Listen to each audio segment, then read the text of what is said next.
The interesting thing about body language is that, to a certain extent at least, we're all pretty good at reading the basic signs. I mean, you don't have to be a body language expert to realize that our couple are getting along very nicely here. But at precisely this moment, things start to go wrong for them.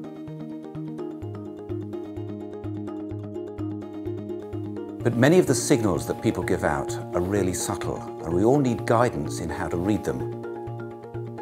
This series of films will help you to do exactly that. Being quick and efficient at reading other people's body language will give you an astonishing advantage in your workplace and in your personal life. There are times when we all want to know what other people are thinking. Being able to read their body language enables you to do exactly that. They'll show you exactly how to adjust your own body language so that it's always appropriate to what you want to say and never misleading. Perhaps there are times when you are addressing a group of work colleagues and you feel you need more gravitas.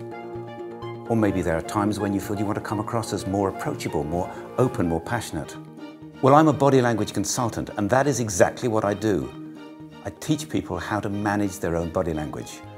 And believe me, when you're good at it, opportunities which you never thought were possible will be open to you. It's an incredible statistic, but over 80% of all human interaction is non-verbal. Doesn't leave much for the verbal stuff, does it? And if you find that hard to believe, just have a look at this. And this means you're joking.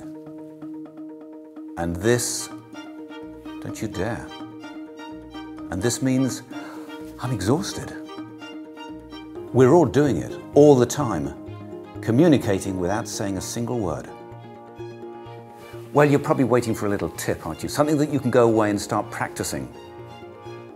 Run this recording back and have a look at my hands. See what they've been doing while I've been talking to you. Useful things, hands. I mentioned earlier the whole gravitas versus approachability issue. When I want to make a serious point, I turn my hands over like this. This roots me, gives me more weight, and you subconsciously become aware that I'm about to say something serious.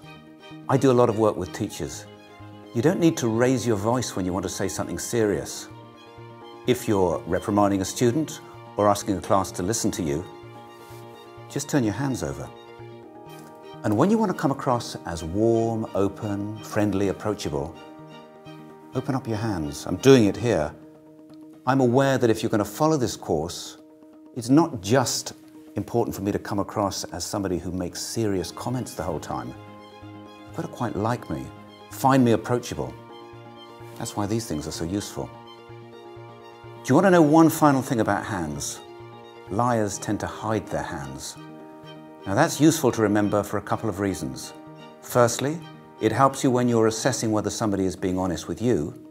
And secondly, if you want people to trust you, let them see your hands.